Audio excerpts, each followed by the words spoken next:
로드맵이 있었는데 어쨌든 이제 그 과정에서 이제 정권이 좀 바뀌었죠. 예.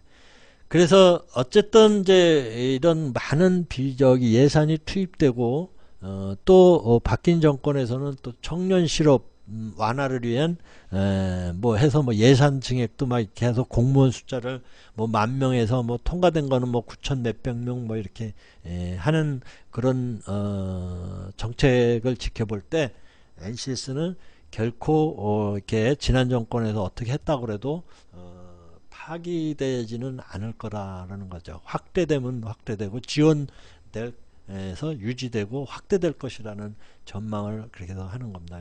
2018년도의 예산에 대해서 아직 제가 안 뽑아봤는데 아직 그 세부 분류를 해서 부처별로 이제 통과된 내용이 연초에 막 발표가 되죠. 지금쯤 막 발표가 될 텐데 교육부하고 고용노동부의 이 세부 예산에 관련된 사항은 아직 제가 확인을 못했습니다. 그래서 여러분들이 nch.go.kr로 들어가셔서 한번 그런 그 예산이라든가 이런 부분을 한번 검색을 해보시기 바랍니다.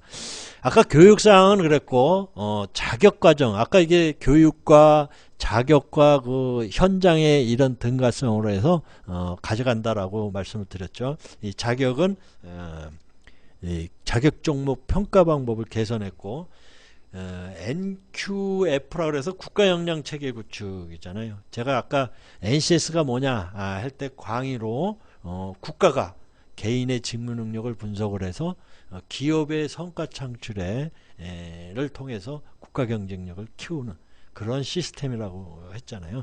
그래서 국가의 역량 체계 그게 이제 곧 NQF의 이야기를 하는 겁니다. 그래서 자격 수준을 이렇게 교육을 평가 이 검증 관계에서 검증과 과정 평가를 통합해서 운영하는 그런 부분으로 해서 가져간다. 그 다음에 일과 학습 병행과 관련해서도 자격에 적용을 하는 부분이죠. 그래서 우리 자격증을 과정평가형 자격이라고 합니다. 그래서 국가기술자격법에도 명기가 되어 있어요.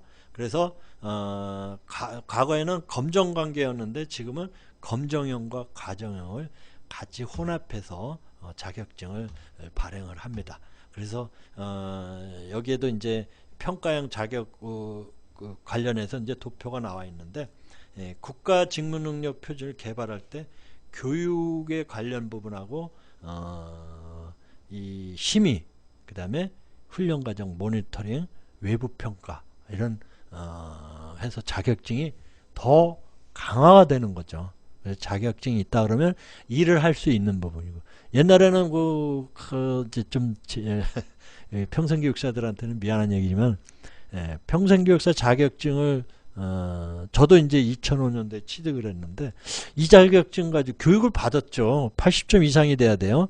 다른 데는 이수 학점제라도 60점 이상이면 이제 저기는데 평생교육사 자격 취득을 해 유독 80점 이상만 그래서 그 80점 이하는 다시 들어야 되는 그런 자격증을 가지고 이걸 뭐를 해야 되나 하고 이렇게 질문하는 사람들이 아니 교육받을 때 다 그 검색해보고 그랬지 않느냐라고 이야기하는데 의외로 자격증 갖고 어디다 쓰느냐고 묻는 사람이 자 많은 사람들이 자격증을 취득해 놓고 전망이 밝다라고 취득해 놓고 뭐를 했는지 모르는 이런 부분들이 그런 어떤 갭을 없애기 위해서 이렇게 NCS 기본 교육에 관련돼서 심의 확정하고 훈련 과정을 모니터링하고 외부 평가까지 해서 이렇게 자격증을 굉장히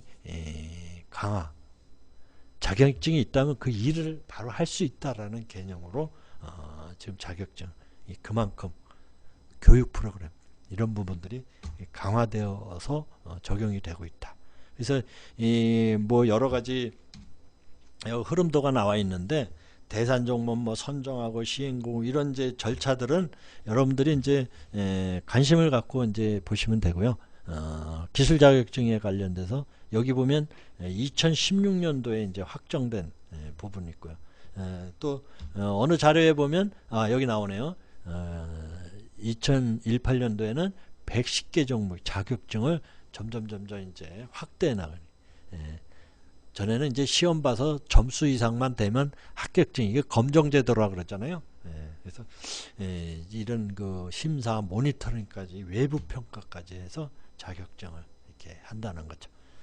발행한다는 얘기예요. 그 다음에 NCS 활용 유형은 뭐 재직자 훈련, 채용, 배치, 승진 뭐 이렇게 해서 여러 방면으로 이제 진행이 되고요. 일 학습 병행제에서 이런 이제 그 여러 형태로 반복적으로 이제 대학교에서 3, 4학년을 중심으로 해서 소위 인턴제를 이제 해가지고 연결하는 부분인데, 이 로드맵들이 이제 쭉 있어요. 기업 선정, 프로그램 개발. 이 고용노동부에서 프로그램 개발이라는 말을 이거는 교육부에서 많이 쓰는 말인데, 어쨌든 이 프로그램 인증과 견습생 선발 이런 부분의 이야기 로드맵은 반복적으로 이렇게 이야기되고 있는데, 여기서 이제 중요한 부분이 이 단독 기업형 일학습 병행제도 지원하는 체계가 다 오픈이 돼 있다라는 거죠. 요거를 지금 세세하게 말씀을 드리는 거죠. 그래서 단독 기업형은 기업이 이제 그 50인 이상이었을 때 이런 그 이론 교육을 통해 가지고 진행하는 거고, 훈련센터형은 중소기업형으로 해서 이 직원들을 다, 중소기업은 인원이 적고 하다 보니까 다 인원 빼서 교육시킬 수는 없으니까 이 센터로 해서 이렇게 필요한 기업, 교육이 필요한 중소기업들을 이 센터에다 모아서 하는 것을 이제 훈련센터형이라고 합니다.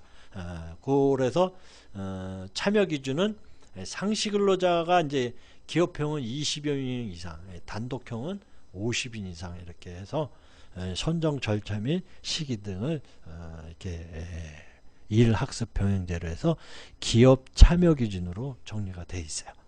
그래서 개발 주체는 기업이 주체이나 여건이 되지 않는 경우는 정부에서 지원을 한다는 거죠.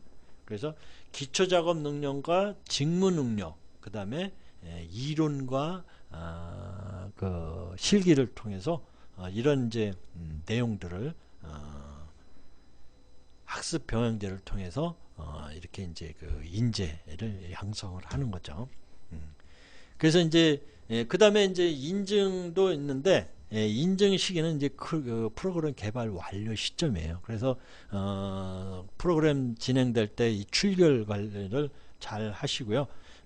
인증이 이제 검정 제도는 시험에서 합격하면 뭐 이렇게 길게 그냥 자격증을 이렇게 갖고 있는데, 이 인증은 이제 5년 정도만 이렇게 유지를 해서 또 재교육을 시킨 거나 이런 부분들이 있어요.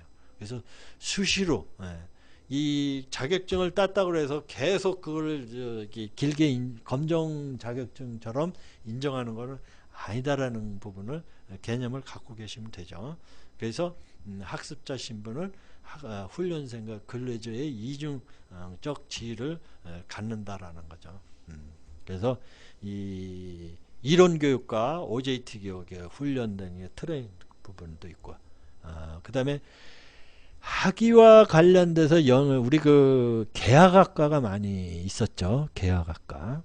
학점은행제는 이제 그 교육부에서 국가평생교육진흥원에서 이제 학점은행제 신고를 해서 인증을 해주죠. 그 심사를 해서. 그래서 이 계약학과 같은 경우에는 고용노동부에서 지금 이제 상당 기간 지금 시행이 많이 돼가지고 요즘은 이제 계약학과에 관련된 그 학생 모집에 굉장히 어려움을 겪고 있는 것 같은데, NCS에서 이 부분을 이제 통합형으로 가져갈 것.